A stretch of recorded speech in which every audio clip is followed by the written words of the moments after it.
The good old-fashioned shootout. We've all seen it. We're all familiar with the concept. It's a cinematic staple, a classic. With an infinite amount of bullets flying across the screen, dudes being shot to bits left and right, and a whole lot of noise blaring over all the chaos, it's undeniable that an intense firefight is always an exciting inclusion when it comes to film. So to hell with it. Let's go ahead and appreciate some of the best.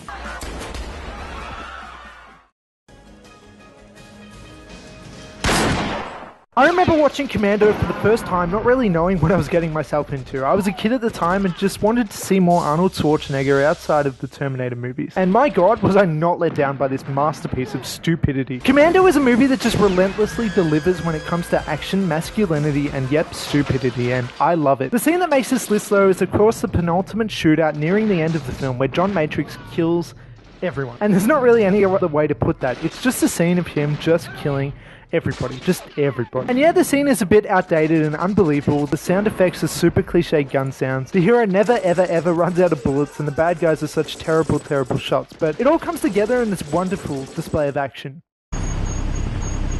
This is how you construct an effective and grounded action scene. This is how you build tension. My god, Sicario makes strong use of its abilities here and proves what kind of a movie it is. Unlike the silliness of Commando, Sicario takes it to another level in a much different direction, and arguably and borderline objectively is also much better. In fact, it may just be one of the very best scenes on this list. The only reason it's ranked so low is because, well, there's just not that much actual shooting. It's over pretty quick, but it's all about the build-up. We follow as a protagonists get caught in a traffic jam on a Mexican highway. Things quickly get interesting though as they soon grow suspect of some people in a car nearby, accurately estimating that these just might be the people to look out for. They see weapons and know exactly what is going on at this point. The issue is that they cannot outright attack first. The laws bind them to a difficult situation. They prepare for what is about to happen, the innocent bystanders in the cars all around them, unaware of anything that's going on. It's a slow, quiet, and uncomfortable scene in which the tension painfully builds at an insanely slow rate. We just know something violent is about to take place any second now. The second that the suspect even begins to open his door though, they react. What follows is an intense standoff where all they have to do is wait. When the action finally does ensue, it's almost laughable. The suspect is immediately killed, quicker than he can even raise his gun. It's apparent that he never ever stood a chance. The rest of the suspects are then taken out with violent precision. There is no holding back here and the situation is taken care of briskly.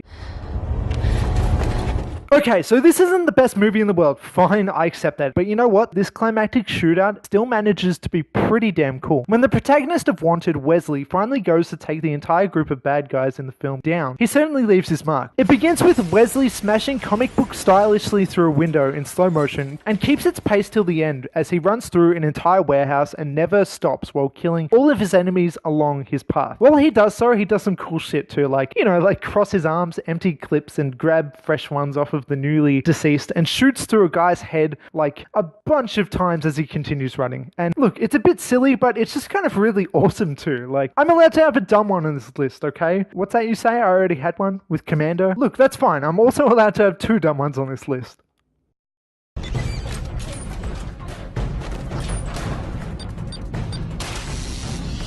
I don't really know if this is an obscure or an obvious pick for a list like this. I mean, this is a comedy movie. Nicholas Angel rides into town on horseback and guns fucking loaded. And it's here where we're just goddamn ready for the action that's about to take place.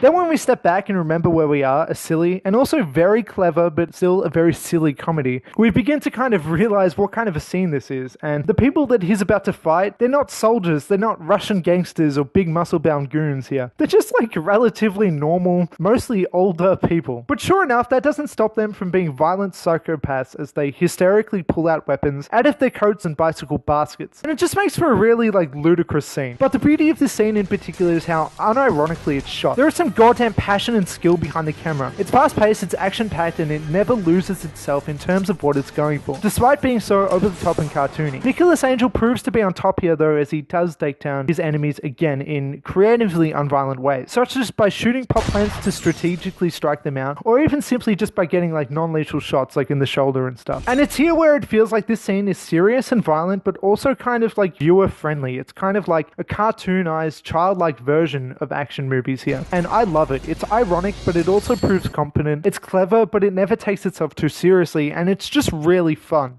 I mean, come on, of course this was going to be on the list. You can't talk about the best shootout scenes of all time without a mention of John Wick nowadays. There is just no denying the quality here. We start off the scene as John Wick slowly and intensely makes his way into the back rooms of a club. The harsh and vibrant blues and reds covering the rooms and casing John's face with visual flair. And from here the scene continues silently with only the sounds of the soundtrack backing it up. An odd kind of chilled out song too, juxtaposing the tone of the scene in a brilliant way. The first half of this scene feels artistic in that way. We see John and his actions, and there isn't really any other annoying details going on. We're just focused and in the moment, following John Wick as he hunts down his prey in the form of gangsters with violent prowess. This charade can only be held up for so long though, as soon enough things start to go sour and the chaos kicks in, and the real chase begins. Taking down a bunch of guys along the way, our hero pursues his enemy towards the main area of the club. The noise of the electronic music intensifies and fills the scene, and the craziness becomes overwhelming. But not quite so much for John Wick, who in every moment is clearly the one in control here. This scene here actually reminds me a lot of the Terminator, as we see John follow his enemy with no real break in his focus. Though he's a lot more human, John Wick, like the Terminator, is a predator that you don't want coming for you because you know that he won't stop. With so many distractions and with only so much power, the guy John is after eventually does escape in this scene, but it's clear that it's only for now and that this won't be the last that they see of each other.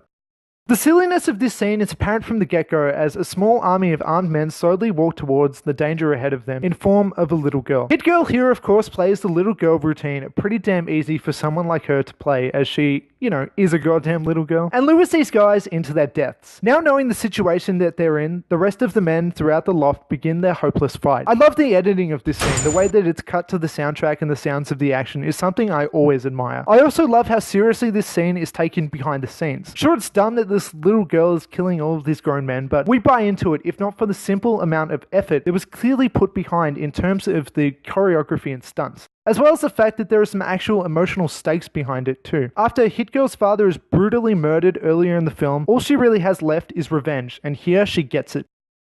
Okay, so not only did this scene introduce us to, of course, Arnold Schwarzenegger's famous line, "I'll be back," it also remains to be one of the most underrated scenes in this franchise because, look, everything is always constantly overshadowed by all things Judgment Day. I get it. Number 2 is great, but look, the original is really good too, and I'm going to show it some love. Starting off with something as ridiculous as a darkly funny joke, hell, it's basically a pun. This scene then goes on to portray some realness regarding paranoia and violence, as Sarah Connor takes refuge in the one place that she might feel safe at this point in time. The Terminator makes its way through the building as it takes down each man one by one. The policemen begin attacking back, but it soon becomes clear that it's a fairly hopeless endeavor. Throughout, the scenes are intercut with shots of Sarah Connor hiding away, cowering in fear as she sits in her hopeless situation. Soon to be rescued by Kyle Reese as they make their quick getaway, with the Terminator only just behind, as he always is. Another newer movie here making it onto this list, Deadpool brings the same style of action in the way that it's shot as a lot of other entries here, but also of course includes its own little creative fling to it too, playing into the comedic and fourth wall breaking tone of the film overall. Here we have Deadpool counting down the few bullets that he has left in his guns to dramatic effect. However, with the visual cues flashing in our faces and with Deadpool's smartass remarks between only himself, you can't help but laugh and enjoy a scene like this. To only pay attention to the character himself though would be a disservice, because this scene is also actually shot with some fine frickin' finesse. The use of slow motion perfectly encapsulates what is going on screen without it ever feeling too cheesy. And the stunt work behind the character's gymnastic level flips and dodges as he shoots the bad guys down is done really well too. Another thing that I like about the scene, as brief as it is it even has its ups and downs. When Deadpool gets angry, he starts screwing up, but when he has the momentum going for him, it's clear that he's the one in charge. With all that and more, the scene is finally capped off with the awesome shot of Deadpool taking out 3 guys with 1 bullet going straight through their heads consecutively, for it all to be ruined by a dumb ghost joke. I'm touching myself tonight. I guess that's Deadpool for you sometimes. Inglourious Basterds is just one of those movies that you can't ever really, put down. There is just something about it that keeps your attention. It's never boring. But it also has this intensity to it and this element of greatness. While watching Inglourious Basterds, I always feel like I'm watching an honest classic. It's truly a remarkable film. And in it is one of the most remarkable shootouts I've ever seen.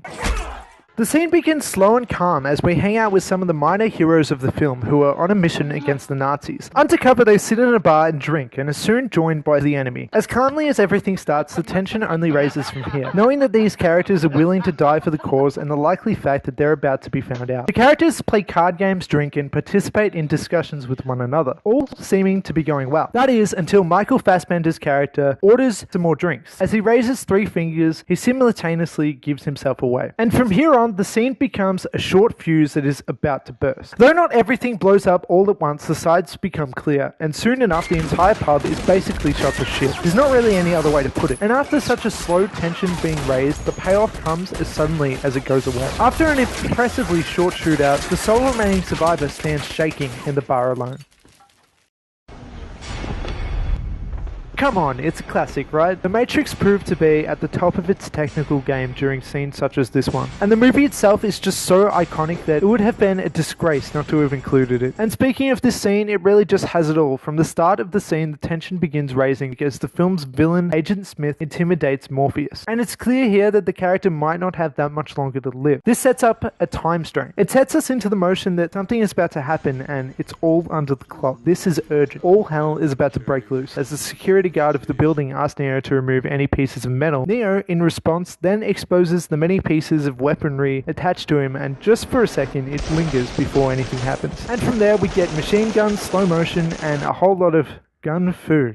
That's what they called it. The thing that really makes this scene so memorable though is simply, well, honestly just how cool it is. The fact that Neo and Trinity show almost no emotion throughout the scene, but seem to remain calm as if all of what's happening is effortless to them. It's just one thing that really gets to me. I also love the fact that the filmmakers chose to strip down on the score when it comes to the start of this scene so that it's eerily quiet. All that we hear throughout are the many gunshots, kicks and punches and damage being inflicted to the walls and pillars of the building before the super 90s action music does eventually kick in.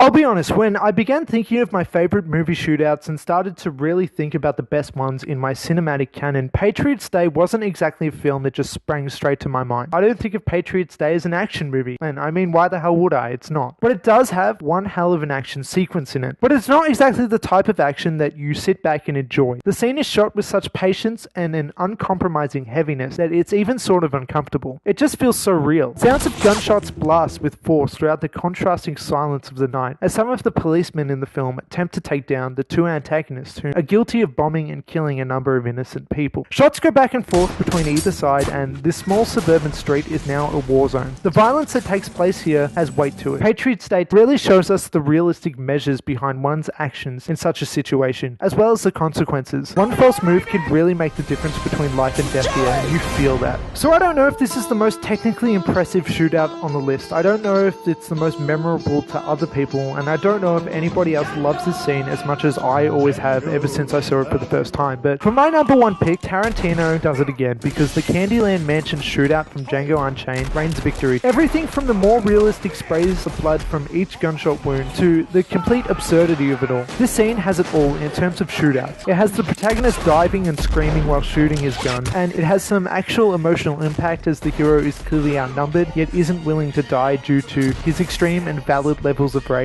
The Candyland shootout is violent, over the top, but most of all, Django Unchained takes its time to get up to this point. And throughout the hero's journey, we as an audience witness so many injustices that by this point, Django becomes an all-out badass and begins taking it out on these horrible people. I like the way you die, boy. We're right there with him.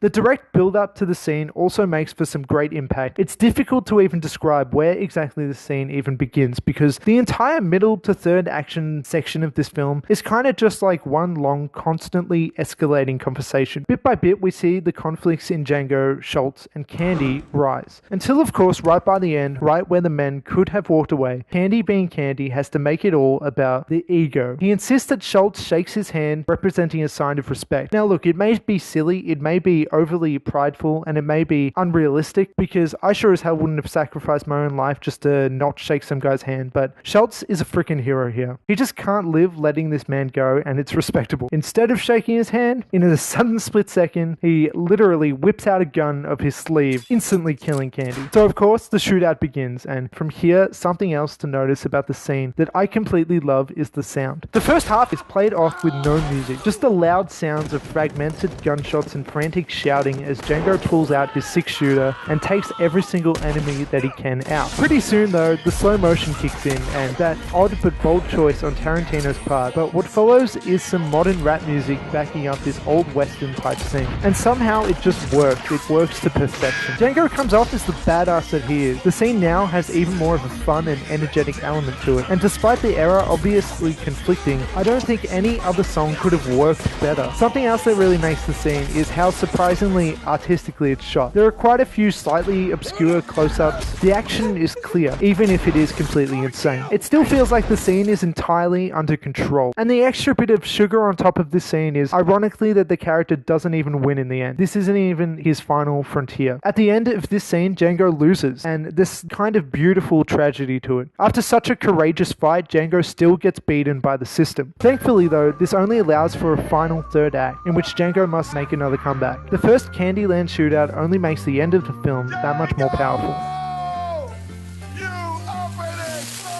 Man, I love Django Unchained.